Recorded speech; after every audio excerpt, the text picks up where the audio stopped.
sa ating lahat mga kababayan, sa ating mga kababayan sa Luzon, Visayas at Mindanao. At nandito tayo muli upang magbigay update sa may Pasay Reclamation SM Prime Holding mga kababayan. Makikita na po natin dito na sobrang kapal na po ng mga tambak na buhangin. Kita nyo po mga kababayan yung mga tambak na buhangin, no? May talagang ano na po sila mga kababayan, halos sa pagbantay na dito sa kalsada, dito sa tulay. So ayan po mga kababayan, bago pala kayo sa aking YouTube channel, don't forget to subscribe at i-click ang all notification bell para lagi po tayo updated sa mga in-update natin mga welfare project. So nandito po tayo sa Jokno Bridge upang magbigay update sa inyo mga kababayan dito po sa reclamation nito, dito sa may MOA area. Makikita naman po natin mga kababayan, no, ay talaga napakakapal na po ng buhangin. So abang na lang natin ito ang resulta pagdating ng mahabang panahon kung ano mangyayari po dito sa Pasay. So dito may mga ano dito, roller crane, ayan, at backhoe, at may truck dyan sa baba, ayan, kakarga siguro ng ano yan. Ano kayang kinakarga dyan mga babayan? May hose papuntang ano na yan, no, sa may tabing dagat. Tuloy-tuloy lang po tayo sa pagbigay update sa inyo mga babayan sa mga kaganapan dito po sa reclamation, no, sa mga build project natin dito sa buong Metro Manila. May kita naman po natin, no, na tuloy-tuloy yung kanilang pagsagawa.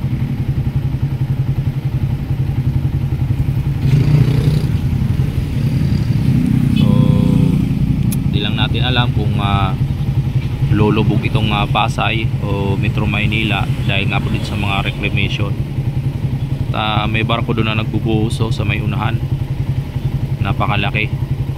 Ayan, i-zoom natin at medyo malabo lang pag medyo ano na. Ayan mga kababayan, laki ng barko nagbubuhos doon sa area na yon.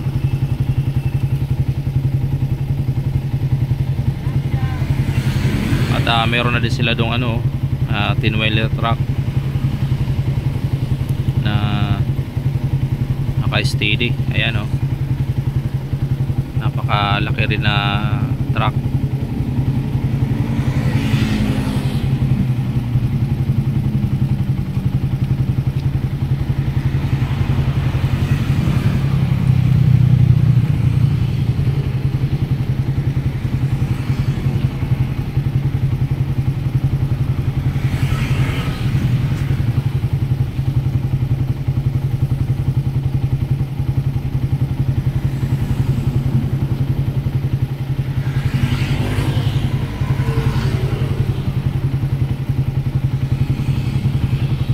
So yan po ang ating update dito mga kababayan.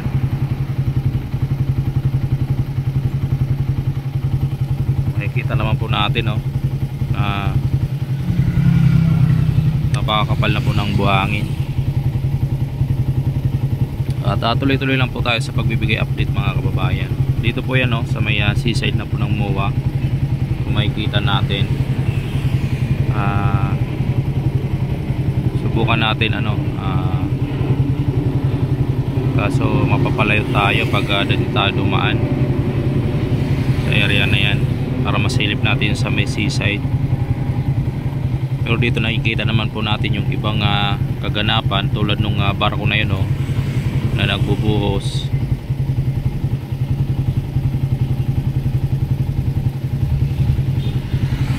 So yan lang po ang ating update dito mga kababayan sa reclamation na to.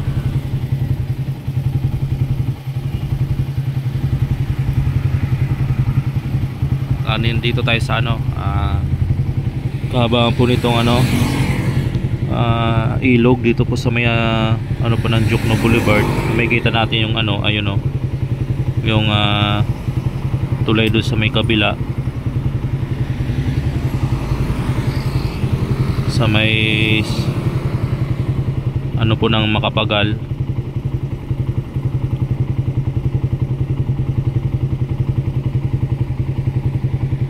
Nagagandaan mga building dito mga kababayan, naglalakihan mga building.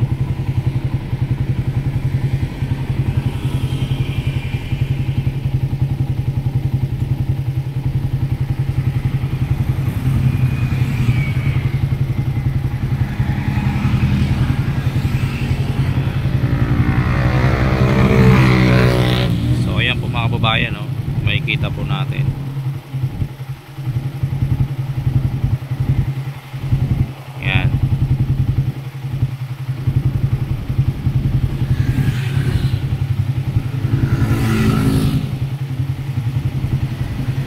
Napakakapal na po ng buhangin na tambak, no? Hindi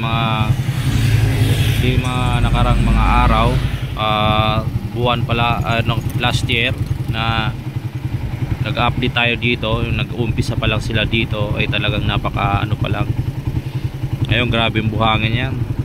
Hindi lang ano yung buhangin na naitambak na dyan. Nandito yung ano, ayan ang ano po ng DPWH ng NCR.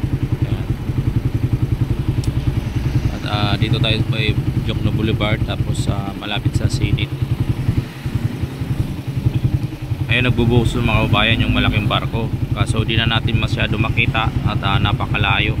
Ayun, oh. Yan po yan mga kababayan, nagbubuhos na barko. Natakpan lang ng buhangin, oh.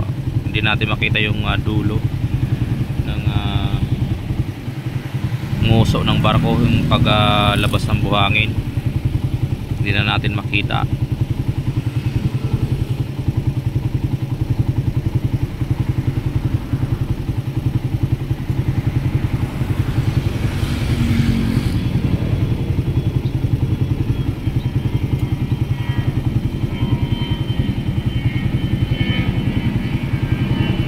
Ngayon naman, oh, yung dalawang ano na yan na makikita natin yung dulo ng bakal.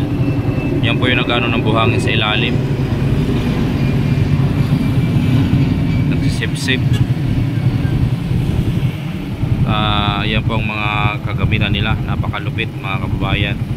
So ayan po mga kababayan, no? At hindi na po natin ito papahabayin nating video sa araw na ito dito po sa reclamation na ano natin ngayon, ina-update ay talagang napakano po dito ngayon mga kababayan. So maraming salamat, sana magustuhan niyo itong ating video.